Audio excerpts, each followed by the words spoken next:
Howdy, everybody. I hope you all are having a wonderful Monday. Hope your week is starting off great, and I hope that you are ready because it is now time for Kinetic Aesthetic. I am your host, Germ, the hostess with the mostest. And to the ladies and gentlemen, to the boys and girls, to the Mr. and the ladies, I just want to say thank you all for tuning in and checking us out. I want to tell you one more time, make sure you like, follow, subscribe, and once you're done watching this, leave a comment because it is now time for another media review. It may not be Wednesday, but it's about that time. And we're going to be looking at one of these artists that I normally like to think of as a pure feature artist, but it's time we look at some of his solo output, and that is, of course, Don Toliver. Now, before I get more into Don himself, I just want to say I know I haven't been doing as many reviews this year to start off. I know I did a couple. I did the J. Cole and 21 Savage. But considering how much of a music lover I am and just a fan of good entertainment like TV and cinema, I felt like I've been lacking in that department. So this week, what I'm going to do is I'm going to take three different music projects, three different albums that have been coming out this year, and I'm going to review them for y'all. I'm going to tell y'all what I think. And I think that's what I'm going to try to do this month. I'm going to be doing a lot of different reviews. Maybe this week I'm going to be looking into music. Next week I'll do shows. And the week after that I'll do a little bit of movies, and then we'll just mix and match all three. But I just wanted to give y'all a little bit of insight on what to expect. I know this one is you're watching right now is going to be out, Monday. Tomorrow is definitely going to still be sports talk, but Wednesday and maybe Thursday or Friday, expect those other two to come out. But without further ado, I just wanted to make sure I give y'all a little insight, spend a little time talking, chatting with you.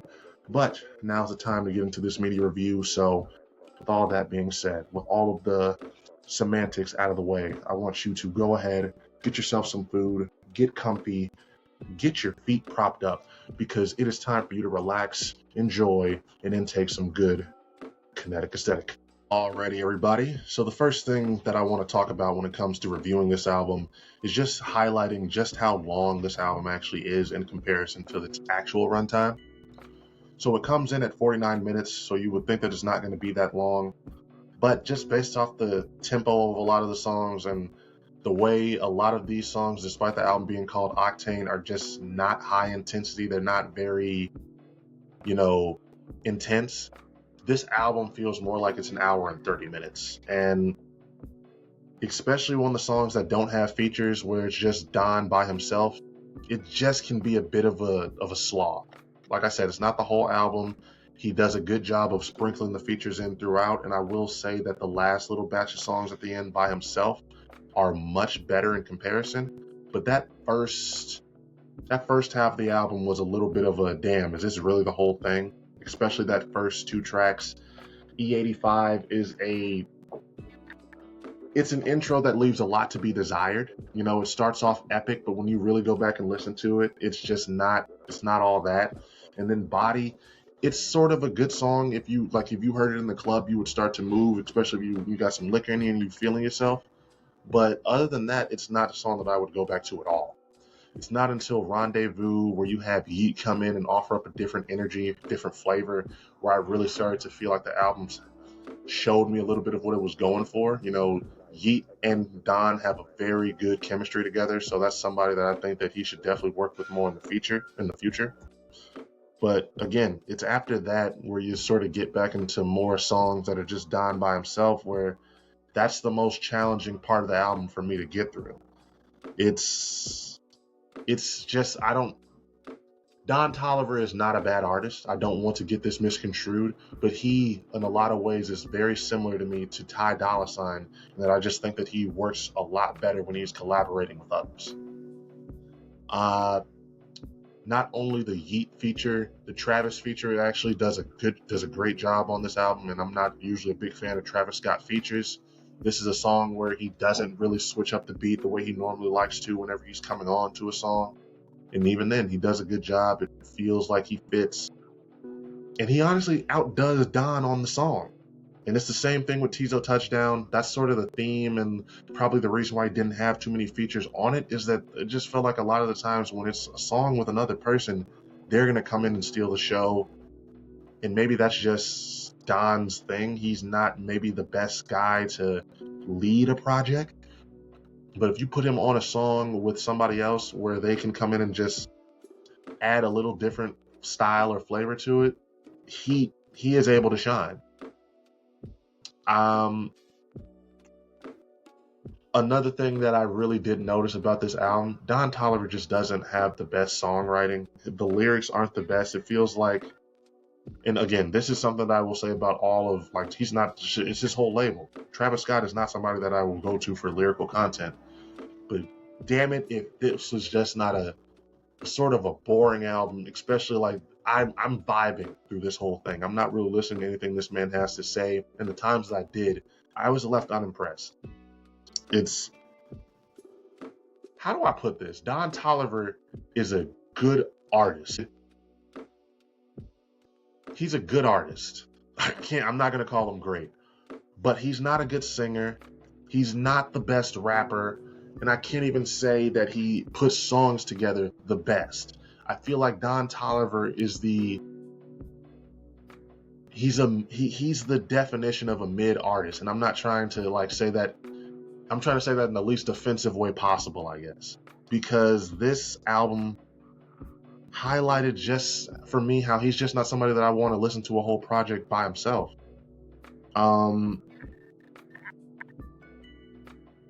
For an album that is called Octane, like I said before, there's just so many different points of the album that are just so boring, that are just so dry. There's a lot of songs that I got through them. I never really felt too much of an urge to skip, but it's the type of songs where I knew once I was done listening to it, I'm not going back. There's one track on here in particular that really did a good job of being the opposite of that. I will call it, it's Gemstone. Gemstone is what it's called. That is the one song I will say is like a 9 out of 10 on here. I really fucked with that. It did a good job of encapsulating what the album's title is. You know, like I said earlier, the album's called Octane, but there's so many songs that are just low intensity, sort of subdued almost, that really just didn't fit what I felt the vibe of what he was going for was. And that is the one song where I felt like that is Octane. I'm going to say that word so many fucking times during this review, but that was the tone, and that was the energy, and that was the only song that really encapsulated it. I'll give the Tizo one that as well, but I attribute that more to Tizo than I do to Don. There's still a couple of songs on here that are really nice, just to highlight some of those. Opposite's a nice song. You know, Callback is another good one. I liked All the Signs, the one with him. Long Way to Callback, it's just an interlude. It's only like 1 minute and 30 seconds, so I'm not going to try to like overly do it when it comes to how good it is. But there are moments on this album where Don puts up a good performance, and you see what he was going for, and you see why people like him. But in my opinion, there are just far too many times throughout listening to this where I was just bored. I was more focused on whatever I was doing while I was listening instead of actually listening intently. And yes, sometimes that can come to us as listeners having to actually make sure that we are putting both our ears to it and really listening with open ears. But I feel like this is just one of those albums where the artist themselves just doesn't do the best job at keeping us engaged. So with all that said, I'm going to give this one like a 7 out of 10. Only reason why it's able to avoid a 6 from me is because of the features. This is an album that just highlighted to me how he's the Ty Dolla $ign of this generation for me, because this is an artist where I'll definitely always be intrigued if he's going to be featured on the song or if he's going to come through and add something to someone else's shit. But I don't see how you can expect me to really ever get excited about a Don Toliver album when 5 projects in, this is what the guy's turning in. It's one thing that I've heard from somebody else that before I listened to it a couple days ago, is that once you've heard one Don Toliver song, you've damn near heard all of them. And this album sort of encapsulated that. There's a lot of different times throughout where I had to remind myself this is a different song. You know, it transitions well. The transitions are done nicely on this album. But if you're not careful, if you don't pay too much, if you don't pay enough attention, you'll almost be like, damn, I guess I'm just listening to one long song. But that's all I really had to say about this one. I think that Don Toliver did a good enough job. I'll put it to y'all this way. It's in a lot of ways, this is very similar to the Fall Off by J. Cole, at least in terms of what the artist was doing for his fans. When I reviewed the Fall Off, I told y'all that that was an album that J. Cole made for his fans, for his diehards. Like me, somebody who is a diehard J. Cole fan, I thought that album was a 10 out of 10. I loved it.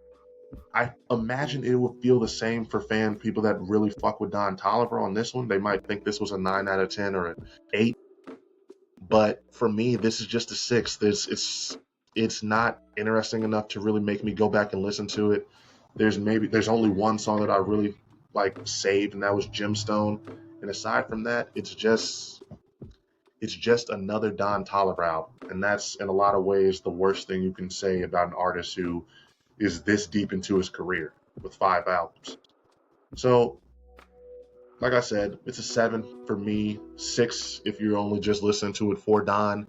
But I'm definitely interested to hear what anyone else has to say. So, I say it all the time, but I'm going to say it now. Make sure you leave a comment. Make sure you like and subscribe. Make sure you tell me what you thought of this album, because I'm interested to know if y'all disagree with me or if y'all think that I'm on point with where I'm putting this. But with all that being said, this has been Kinetic Aesthetic once again. This has been your boy Germ. Make sure that you are in tune and that you are liked and subscribed, because like I said, we're going to have 2 more reviews coming this week. I'm not going to tell y'all what albums they are, but I'm going to tell y'all a hint. There's going to be one more singing nigga on here, and then I'm going to really shift things up with y'all by reviewing an artist that's from a whole different genre, an artist that it's not even maybe a real person. It's might be an animated group. But with all that being said, this has been Kinetic Aesthetic. This has been your boy Germ. I want to say thank you all for tuning in and listening, but make sure you all have a good rest of your week. I'm out.